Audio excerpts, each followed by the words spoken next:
Next on the impossible state, North Korea in 2024. What should we be expecting? We'll be discussing a new report released by CSIS. Next on the impossible state. North Korea is the impossible state. It's a place that stumped leaders and policymakers for more than 3 decades. It has a complex history, and it has become the United States' top national security priority. Each week on this show, we'll talk with the people who know the most about North Korea.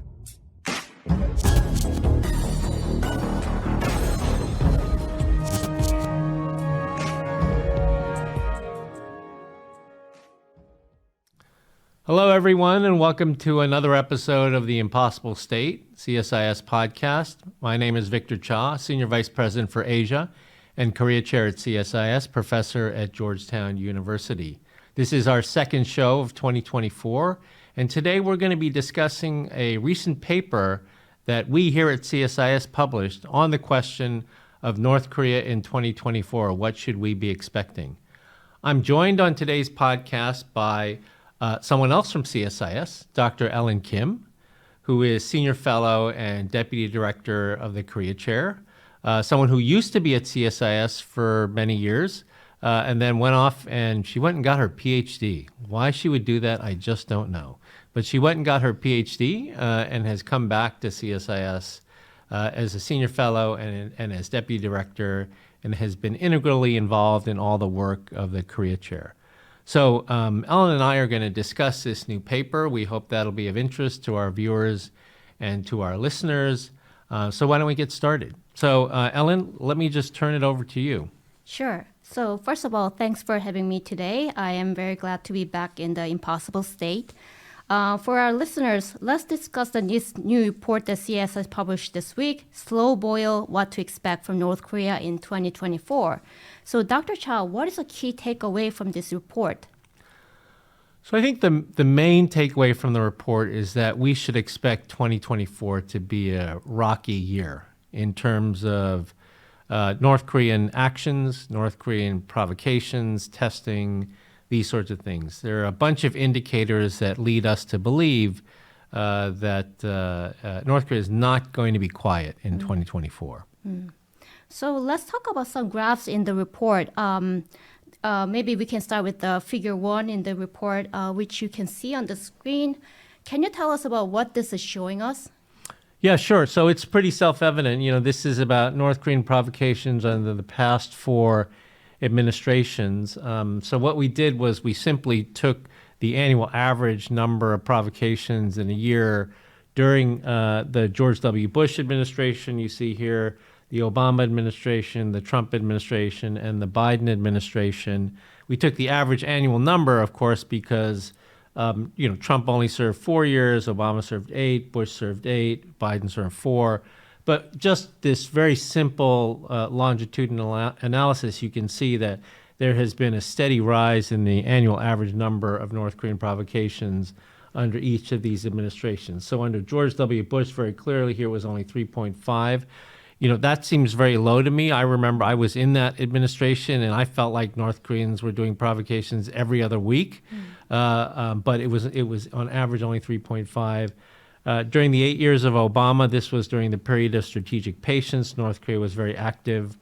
During the Trump administration, of course, they were also quite active. I'm sure President Trump would not like to know that the average annual provocations by North Korea were basically similar as they were during 8 years of strategic patience when he was doing all this summit diplomacy. Nevertheless, there's a lot of parity there.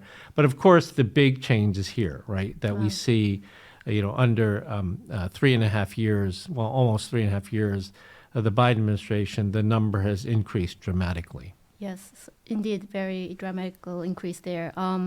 So let's move on to the second graph then. I'll Can we have the figure 2? That's me. Yeah, okay. So, we think of the first year of Trump year as the fire and fury with the North Korea's significant provocation.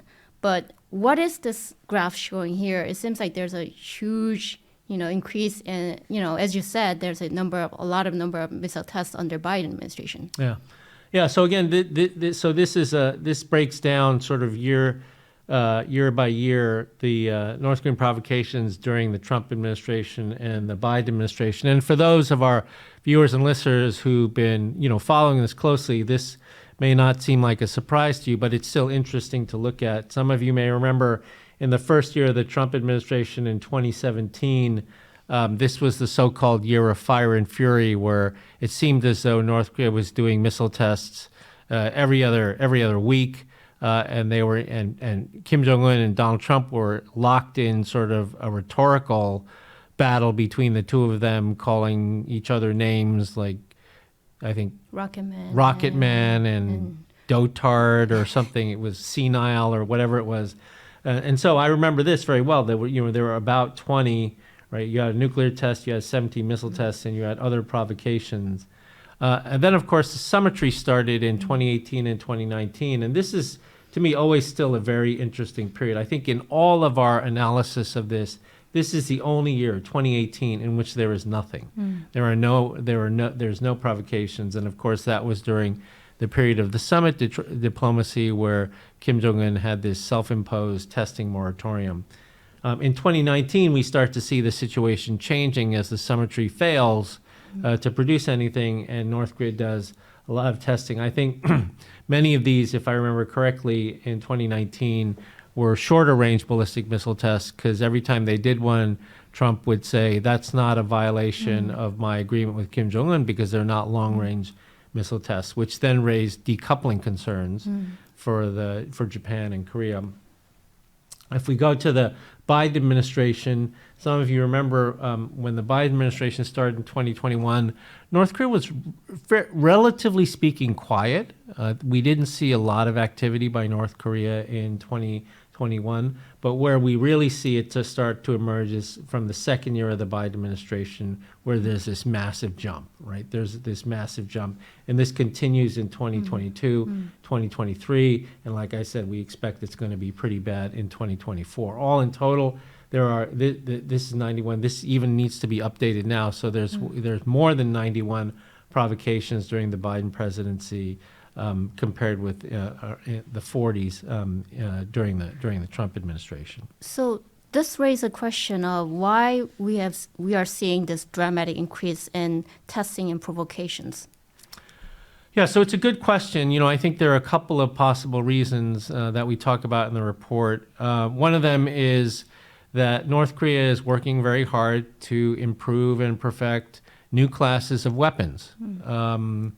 Moving from stationary missiles to mobile launch missiles, moving from liquid propellant missiles to solid propellant missiles, trying to develop longer range missiles, trying to develop missiles that have hypersonic warheads.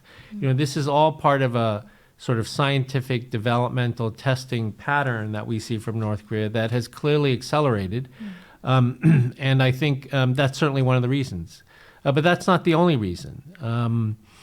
As North Korea is testing more and more capabilities to improve their weapon systems, they are also exercising, I think, through missile demonstrations that are designed to sort of combine short-range ballistic missile exercises with longer-range ballistic missile exercises with bomber activities.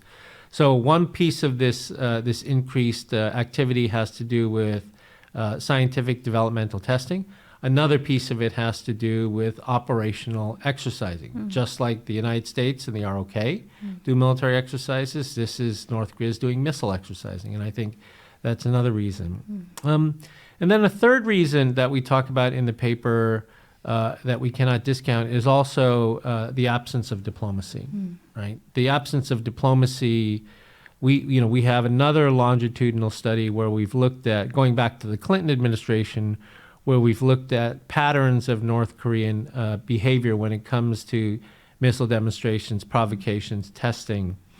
And one of the patterns that's very clear is when the United States is not in dialogue with North Korea, the level of activity by North Korea in this area goes up. And that when we are in dialogue with them, it goes down. Whether we're talking about negotiations taking place during the agreed framework in 1994, during the six-party talks in 2005 to 2007, during the Bush administration, during the Leap Day deal under the Obama administration, although that was curtailed and ended by a North Korean rocket launch, or during summit diplomacy under Trump with Singapore, Hanoi, Panmunjom. Generally, when we're talking with the North Koreans, the level of testing goes down. We're not talking with the North Koreans now, and so that's another possible reason that the testing has increased. These studies, if your listeners are interested, you can find them on the CSIS Korea Chair website. One of the interesting things that we found in addition to that was there actually wasn't a relationship between inter-Korean dialogue and North Korean provocations, or the absence of North Korean provocations. In fact, while there was a pattern with the United States, in periods of inter-Korean dialogue, you could very well see provocations, or you might not see provocations. So we could not discern a similar pattern when it came to inter-Korean dialogue. It was largely negotiations that involved the United States, whether it was in a bilateral format or whether it was in a multilateral format. We have one more figure that we'd like to go over. Can you have a graph? Next slide. Yeah. Okay. This one, right. Yeah. What do we see here then? This is a graphic that looks at North Korean provocations during major U.S. election years. So for our viewers, what we did was we looked at sort of we divide major U.S. elections as basically midterm elections or U.S. presidential elections. And again, a very simple calculation. Like we're not computer science majors here at Korea Chair, CSIS, we're political scientists. And so we counted we basically counted the number of provocations that took place during election years under Kim Jong-un and under Kim Jong-il. And so we looked at this number, we tallied them all up, and again, we took the average. And so under Kim Jong-un, the average number of provocations in a major U.S. election year was about 4. If we look at Kim Jong-il, if we look at Kim Jong-un, it's a shorter period of time, of course. But we look at the major elections again in 2012, 14, 16, 18, 20, and 22. And here we see there is a similar pattern where there's a lot of provocations taking place, but you can see the numbers are getting much larger. Again, 2018 is the outlier year, right, because of the Singapore summit. But these numbers start getting much larger. So again, the difference is in the average under Kim Jong-un has gone up. I mean, we have a smaller sample size, but they've gone up. So now there's almost 20 that we see during a U.S. election year. So is this increase largely because of the continuation, the strategic patience of the Obama administration and Biden administration, or what is your thoughts on it? I think it's hard to say. I mean, I think what this particular graph suggests is that in 2024, because it is a U.S. election year, we will see more North Korean provocations. Again, this is a pattern. It's pretty evident. And this is, everybody who's been watching, this is a big election year in the United States. It's also an election year in Korea. And so we expect to see more of these provocations. I think what also makes us concerned about 2024 is that in addition to it being a U.S. election year, and in addition to the absence of diplomacy making North Korea more inclined to be active in this regard, the third factor is U.S. ROK military exercises. Yeah. Regularly scheduled exercises. There's usually a major military maneuver exercise that takes place in February or March. And there's no suggestion that this won't happen. And again, our work shows that when there are major military exercises and they are preceded by the absence of any sort of diplomacy, North Korea reacts very strongly to those exercises. And that's kind of the situation that we're in right now. So in addition to it being an election year, in addition to the fact that there's no diplomacy taking place, and we have these exercises coming up, which North Korea is likely to respond to. In the past, when we have been in dialogue with North Korea and we've exercised, they actually did not respond as severely. In some cases, it was small token response. Some cases, not at all. So this I think is another concern. In terms of strategic patience, again, there was lots of criticism of the Obama administration that strategic patience was one of the reasons North Korea became so belligerent. But as we saw I think it was the second graph, actually, if we look at the average, there were just as many provocations during Trump as there was during Biden. So I don't know if I'd blame strategic patience so much for that. I think some of these other factors we talked about are a better explainer of what we're seeing. So then what can the U.S. administration do now? Yeah, I mean, it's certainly not an easy situation. I mean, it's bad news, but I think one of the messages of this work is that we should expect North Korean provocations, and it would be a very tall order for the Biden administration to say their goal in 2024 is to try to stop these provocations, testing, demonstrations, exercising, whatever you want to call them. I think that's very difficult to do, and it would be setting the policy up for failure because there are many factors that are leading them in this direction. It certainly means that there should be an effort, and I'm not saying that there hasn't been, but there should continue to be an effort to try to pursue diplomacy. I think Bob Gallucci didn't call it strategic patience in a recent piece he wrote. He called it patient engagement. That is certainly something that's necessary for all the reasons that we've talked about, because it could help to sort of reduce this level of testing, provocations, exercising, however you want to describe it. I feel like I have to use all three words, because if I say testing, I'll get an email from somebody saying they're not tests, they're exercising, right? So I feel like you have to say all three words now.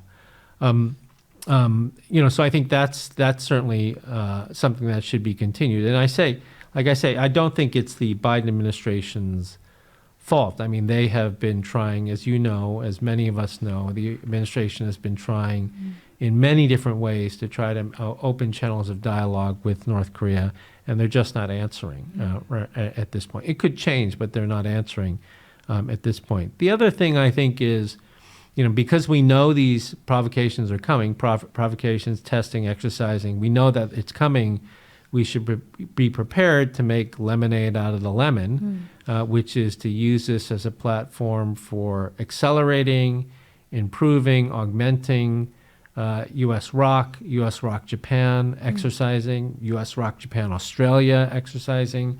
We should use this as a platform to try to continue that apace or accelerate the pace, or come up with new ideas for exercising. And then, to try to use these expected provocations as a platform for engaging China more on this issue. China has not been very helpful on this issue, but I think we have to keep trying. We have to use this as an opportunity to try to get China to help more. It's been reported that China has played a role in getting North Korea not to do the 7th nuclear test. So if they still have influence on North Korea, I think this activity will provide an opportunity to try to work with the Chinese to have some impact on the way North Korea is behaving. And even further along, if we can use these provocations as a way to try to get other actors to try to impede the growing cooperation that's taking place between DPRK and Russia in terms of ammunition in Ukraine and who knows what the Russians are providing the North Koreans in terms of sensitive military technology. So in government, it's all about, and especially on North Korea policy, it's all about making lemonade out of the lemon. And so I think these are some of the things that we can pursue. I have one final question. As you know, the North Korean leader has been making a series of very hostile remarks toward South Korea. He calls South Korea as a number one enemy. He declared the unification is not possible, and he also ordered the dismantlement of the inter-Korean institutions. So, what is Kim Jong-un is doing here? A lot of people have been asking that question lately, and of course, we don't know clearly what the answer is, but it seems to me that this is proactive decoupling taking place on the Korean Peninsula. I think the combination of the change in South Korea from the Moon government to the Yoon government, from a progressive to a conservative government, in combination with heightened U.S. ROK alliance activity, Camp David, as well as both Korea's involvement in the war in Ukraine. I think this has sort of led to really, very little opportunities for inter-Korean dialogue. And I think what Kim Jong-un is doing is just formalizing something that we knew was happening anyway. This isn't the first time, as you know, where North Korea has done things like this. They blew up the inter-Korean family reunion, whatever it was, building built by the South Koreans on the North Korean side. They literally blew the thing up. So, relative to that, the dismantling these dialogue channels that were not active at all, that pales in comparison to like physically blowing up the facility. So I think, it is a political statement for sure about decoupling, but I think it's sort of been informed by all of these things that have been happening both on the Korean Peninsula as well as in terms of the war in Europe.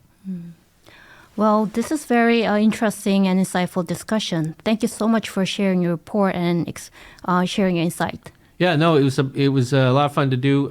So this was the title of the report is Slow Boil: What to Expect from the DPRK in 2024. Of course, Ellen, you helped with it. Andy Lim, our associate fellow, also helped with it. And it's not good news about North Korea, but it's, I think, important news for people to understand. Yeah, certainly, for sure. Great. So thanks again for joining us for another episode of The Impossible State. We hope that you'll all be safe and stay warm in the days ahead, and we look forward to seeing you on the next episode.